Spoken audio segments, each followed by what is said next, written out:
Okay, so this is going to be a how to do library research video, and specifically using the Chandler Gilbert library resources. I will not make a big case for scholars and all that fun stuff and why to use peer-reviewed or scholarly research in the first place, because I'll probably end up doing that in another video when I dig into the scientific aspect of writing more deeply. But this is a practical kind of hands-on, how do I do this thing, and kind of general reminders if I already know how to do this thing. First, if you're in one of my classes, I do make it easier for you. I have under pages in should be all my classes, a page that says resources for researching writing through CGC Library e-resources. And on that page, I have the basic stuff. And then I also have the more advanced portion if you're going to specifically be researching something um, in the discipline of writing or rhetoric or linguistics or communication. So I've got some links there. But for today, this is just on the basics of doing library research. So that's pretty awesome. Let me tell you some pointers. First, to do basic library research, I'm going to walk you through a couple different library databases, kind of talk through why I like them or don't like them, or what I like them for more specifically, or why other people like them. I'll also talk you through practical ways to effectively research. And then also keep in mind my 15-minute rule. If you are one of my students, this definitely applies to you. If you're not one of my students, hey, if you're stuck, feel free to ask. But you probably have better resources than me if you're not one of my students. But I'm more than willing to help anyone who happens to need help.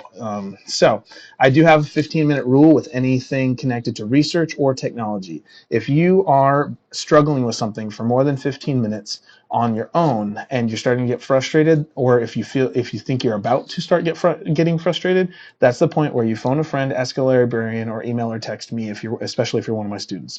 If you're in a summer class, I'll usually say it's 5 minutes. If you can't get anywhere, don't waste your time banging your head against the wall technologically or in research, because sometimes it's a real quick switch you have to change. Sometimes it's a keyword issue, sometimes it's a database issue. Use the resources you have to be more successful, and don't waste your time if if it is something that is hanging you up. I think you should spend time um, on developing the meat of your stuff, not fighting with research technology or keywords. So that's first practical lesson is don't bang your head against something for more than 15 minutes without asking for help from someone. A friend may give you alternate keyword terms or may know a little bit about this. Many library resources, and CGC does this, ASU does this. They use the Ask a Librarian function, which I'll show you when we get to the library page. And you can always ask your instructor or me in this instance. So for CGC, and on my page I do have this link to eResources, so you can click it and it'll take you to this page right here. So I'm going to zoom out a little bit. So if you're here, there's all these resources on the left. For the library, there's a student toolbox, and then there's this Ask a Librarian thing at the bottom. This gives you 24/7 access to a librarian. They are not necessarily CGC librarians unless it's during normal business hours, but I have used this to find research articles myself late on a Sunday evening, when I was trying to work through something and just needed help. I couldn't get an article, or I found an article I wanted, but I didn't think I had access to it, and the librarian was able to help.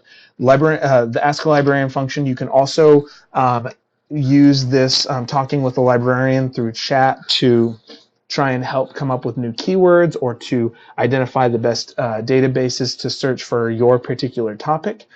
So let me just use that as a resource to make yourself more successful. When we look at the library e-resources, first we have a page with a whole bunch of links to a whole bunch of different databases, and they are categorized. Most people will start in a general database, or they'll start in a reference database, and I'll talk about that in a minute. But if you look, these are often organized by category or major or type of course, that sort of thing. CGC also has cool things like Chilton Automotive Manuals, or streaming media and image archives. You can even find Creative Commons things. You can find films on demand, PBS video collections. Now I'm wondering if I can go and find Wildcrats for my daughters. That's beside the point. Moving on. So as we look at these, many instructors, many library faculty, information systems faculty will start their library modules with the Gale Virtual Reference Library. That's because it acts as a scholarly form of Wikipedia. It's a scholarly, credible, research-oriented reference library. So often, if you need to figure out what something is in the first place, maybe you were told to look up something like phonetics or lexicon or hegemony or Marxist theory or something funny like that, or first wave feminism, whatever it is that you're being told to look up, or orbitals in chemistry. Whatever the case is, Gale Virtual Reference Library and some of these other reference databases are meant to be academic forms of encyclopedias that you can treat often as academic sources. If you go into Gale Virtual Reference Library, the reason it is favored is because it does have links to a lot of collections. For one, that's always nice. But Gale has, as a creator of databases, has a couple really neat tools, and so we're going to look at least two of their databases: the academic OneFile, and then GVRL here. I had a student earlier today trying to find things on lexicon and kind of individual dictionary and that sort of thing. So I'm just going to use that for now as a place to start. When I go in, I get 8,000 search results just from a basic search. I can always go and do a more advanced search to try and limit what I have. So I might say lexicon and maybe acquisition, like language acquisition. Let's see what we get with that. Actually, I do want to go back to that search. 1 second. So when I do that, I want to look. Sometimes there are things I need to add. I can have look for documents that contain images, documents that contain videos. I also will often look for articles that I have full access to and articles that are peer-reviewed or scholarly. In GVRL, this option in the advanced search isn't available, so I won't point that out just yet, but that is something you do want to look for. And if you can't do it in your normal search, sometimes you'll find the buttons on the side. Alternatively, one cool thing that the GVRL has is this content level. Basic is a little easier to understand. It's put into language that first-year college students usually engage with a little better. Intermediate's a little more difficult. It's more scholarly language, and advanced is kind of specialized language of a particular discipline. So if you're just trying to figure out the basics of something, you might click basic sources. Some things will not have any resources based on your terms. We're already down to 8 here, but you want to be aware of that as you do this. So you can always use that to hone your sources or decide which ones to start with. In this particular database. You can also go over to the individual article and see that they're tagged with the intermediate, difficult, or intermediate, or advanced, or basic tags. So we've got language development, we've got a couple different versions of that, single and double loop learning, acquisition of African languages, some pretty cool sources. As we look at this, we could also go into the topic finder, which I find really helpful, but I'll go into that in just a minute with a basic search. And that can be really helpful. But let's just learning and memory, language learning in humans. Let's see what this article gives us. First, as we're looking at these tools, the citation tools are here on the right, so that can be a really easy way to bounce between different citation styles. You always want to double check that your source is formatted correctly. Don't just take the database's word for it. And there are a lot of ways you can copy, you can select, you can download, you can export into varieties of programs. That kind of thing can be helpful. So use the technology to accomplish your goals. Another thing that's kind of cool is you can listen to an audio version often in some of these articles.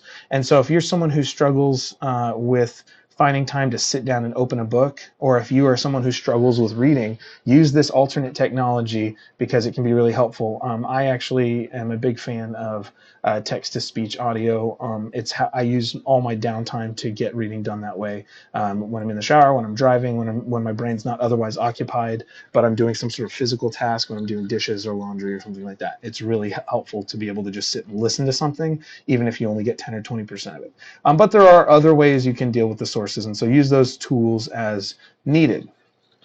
Sometimes these sources will have alternate search terms, or maybe if it sort of looks like it works, you can even just look at the subject headings, or you can scroll down and kind of piggyback off of one source. Looking at the bibliography, I might find other sources that I find helpful, and so I can use that as a way in to a particular topic. So I'm going to go back now. Doop, doop, doop, doop, doop. And I'm just going to go back to my basic lexicon search actually, just so I can show you Topic Finder. So this will be the last thing I show you in this particular database.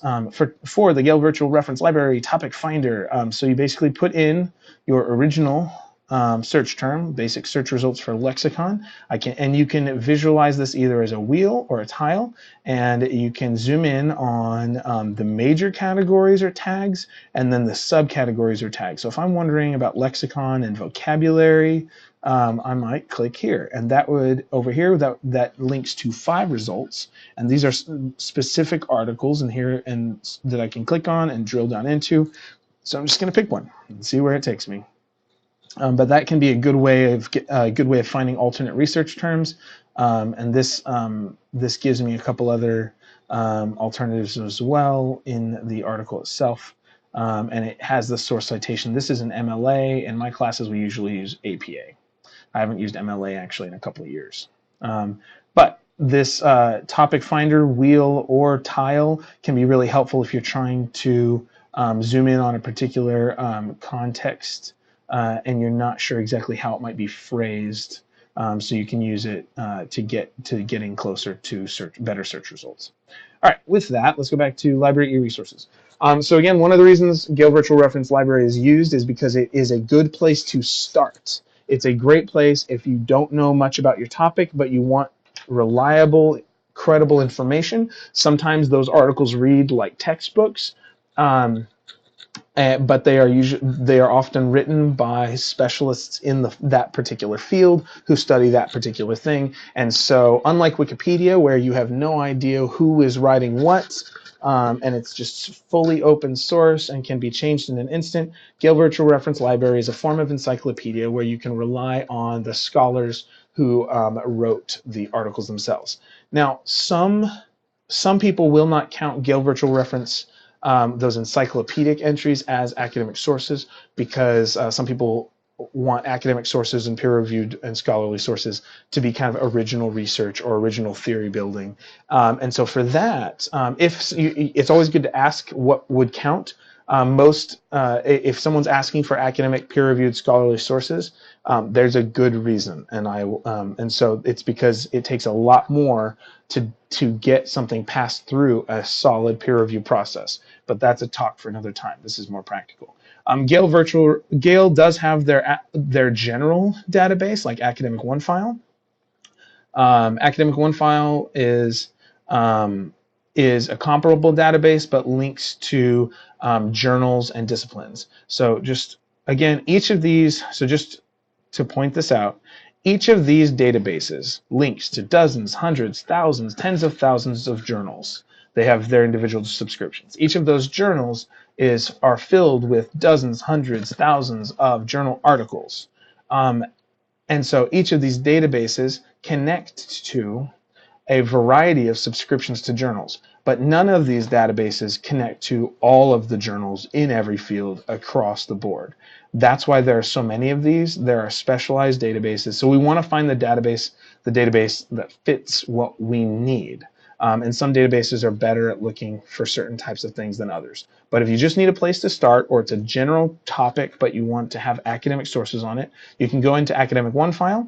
Make sure you click full text documents and peer reviewed. You don't want to just get an abstract or some only partial text and be like, the title sounded really good, but I have no access. If you do end up getting to something like that, it never hurts to ask a librarian to see if they can get it through the WorldCat system, or sometimes you can get it PDF'd from another library, a sister library that may have access to that. Further, you want to make sure you click peer-reviewed journals if you're supposed to be doing scholarly, academic, or peer-reviewed sources. Otherwise, you might get newspaper articles, book reviews, opinion pieces, and that sort of thing, which really aren't helpful if you're supposed to be doing an academic paper that is developed on scholarly research. So you want to click both of those, and let's see how this varies from when we deal with this search, this lexicon thing. So we can browse by discipline if we want to do it that way. I'm not particularly keen on anything I'm seeing here, but I can use the same advanced options. But let me just go lexicon here and see what I get in the basic search. So this one gave me 24,000 as opposed to GVRL. But if you look over here, I have academic searches highlighted, but so are all of these. So I want to make sure if it seems like for whatever reason it's giving me magazines, books, news, articles, videos, or images, I can always go and re-click the full text just to be safe. That brought it down to 20,000, and then re-click the peer-reviewed journals just to be safe. That brought it down to 18,000. All of these are ways to focus in on better, more meaningful results that I can use as academic sources. I can still click document title and get these, or document types, and get down to 8,000. So now I've used full text documents, peer-reviewed journals, and articles specifically to zoom in. I can also use the topic finder once again if I wanted to. So all those tools pass. I can change publication dates. It should be noted, if you're doing research, some fields, some disciplines do not care exactly how old a source may be. If you're studying Shakespeare, it may not matter as much that the source is 60 or even 100 years old. If you're doing some sort of historical research, it might not matter as much how old the source is. However, if you're researching things in like psychology, sociology, or anything like that, especially or medical field like nursing, they tend to care a lot more that you have research in the last 10 years, sometimes, or last 10 or 15 years, and often 10 years, because they don't want you quoting things. They don't usually want you quoting things from like Freud in the late 1800s or early 1900s. As interesting as he can be to read sometimes, and maybe you do have struggles with mother or father issues that he did write about, but they often want more modern research that has more precise data gathering techniques and case studies and things like that. Keep that in mind. You may have to adjust publication dates. In a lot of writing majors tend to struggle with this because we focus so much on textual analysis that we tend not to care as much when the article came about. But other fields do care a lot more about this. And so that's not to say that writing majors don't care about it. We just tend to also have other things going on. Maybe someone hasn't looked at this text in 2 or 3 decades, and that's not the same as a psychological phenomenon someone's studying. All right, with that, let's go back to databases. I'm not going to spend, so those are both Gale databases, and so those are really good places to start.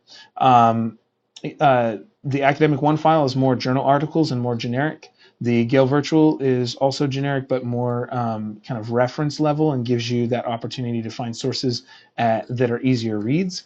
If you are doing writing specific research, JSTOR is really great for that. And if you are doing stuff with writing technologies, social media, you may even be able to find good research in Science Direct, Access Science, that sort of thing, or Science in Context may be good places to start for you. Science Direct is not as easy to use as the Gale ones, if I do say so myself. Who am I to judge? I haven't built a database like that before, but it can be challenging. If you don't know the journal or book title, you can use the advanced search and go into title, abstract, or author-specific keywords. So then if we're wanting to look at lexicon and social media, let's see what that gives us. 57 results, adapting sentiment lexicons to domain-specific social media texts, developing resources. So some of these things we can look through. So Science Direct tends to have a little more modern research, things dealing with more cognitive stuff with writing, more technology-oriented things with writing, more modern-day coding and that sort of thing, and links to a variety of journals that sometimes you can't get through JSTOR or Academic One File or Academic Search Premier, which is like EBSCOhost, if you've ever heard of that one. If you look at this, though, we do have similar features. Once we get our results, we can do refine our search by year and publication title. If it's some of these are a little harder to find whether you have full text or not. Sometimes you're asked to sign in. Just know that if you're trying to sign in through CGC when you're off campus, it's a little more challenging. There's an extra step. This one clearly does not have a PDF connected to it, so it might not have the full article. This one is supposed to be able to download the PDF, but if you have any issues getting to any of these articles in some of these other databases, these would be opportunities to use the Ask a Librarian function and see if they can find a workaround. But if it says abstract only, just ignore it unless you feel like it's on the money. With that, those are the practical ways to use library e-resources. You want to target specific databases for specific types of research. And then let me just make sure that I am not missing anything that I usually tell people. When you're targeting databases, as you're trying to do research, remember that keywords play a significant role. If your search term isn't working, try using synonyms, or try Googling synonyms, or use thesaurus.com. Remember and keep in mind that often when you're looking for academic peer-reviewed scholarly articles, they are not writing to introductory first-year college students. They are writing to other specialists, and often we are trying to sound smart. So we use all that special funky language. We are not trying to write for pop culture when we are writing academic articles. That's when we're trying to do textbooks or things like that. So keep that in mind, which means if you are studying something dealing with children, say you want to do with the development of language in children, well, you maybe in your head the first word that comes to mind is, I want to know how kids learn. Well, kids can be goats or kids can be children, but baby goats at least, but you could use kids. If kids doesn't give you what you want because it's not really an academic piece of language, it's not that, you might have to shift to children. You might have to shift to adolescents, depending on what age of child you're thinking about. You have to determine whether that's like elementary school, whether that's preschool, whether that is infant or toddler, maybe it's juvenile or adolescent or secondary, post-secondary. You have to think about the language people use to describe that thing you're looking for. So if you're looking for kids, but you mean teenagers like junior hires, you might have to say adolescents or young adult or juvenile. Depending on what the topic is and what field of study you're in, you want to be aware of those alternate search terms. So think of a web of words you could use, not just the one. Also, when you're looking at sources or looking for sources, I always tell my students to don't go looking for a smoking gun source. Don't go looking for the thing that says exactly what you need it to say, because if you do, it doesn't work as well, and you end up missing out on opportunities. And so you want to instead think if you find a source that sort of fits, it actually can be a lot more meaningful to find one-off sources that establish a concept or key definition, provide a specific case study for something you're trying to talk about, and then walk your reader in from your project to that source, or from that source to your project. And at my level, when I'm trying to find things to publish about, there comes a point where if I find someone saying exactly what I want to say, I've been scooped. And so it actually is more meaningful if you aren't finding the sources you need and you feel like, and you're doing a good job with the research, and it could be that no one's talked about this before, or that less people have talked about it than should, or you've just found a nice kind of happy place where you get to be the one to draw synthesis or draw these sources together into a new, unique, individualized project, again, that becomes meaningful. And that's really what we're looking for when we're doing any sort of writing, is we want to make it meaningful to our readers. We don't want to just regurgitate the basic facts of another argument, or the rhetorical structure of another argument, or the key points of another article that we found online. That is a type of plagiarism that isn't always called out, because people they find a way to put it in their own words, and they don't cite it, and it becomes bad. It's not meaningful, and you're not actually learning as much that way. All right, with that, I don't want to spend any more time on this, because I think you have better things to do, like actually research. So with that, go be fruitful and multiply your sources. If you get stuck and you have a way to contact me, I am always willing to help people out. So let me know, or use your Ask a Librarian function, or phone a friend. But hopefully this helps you work through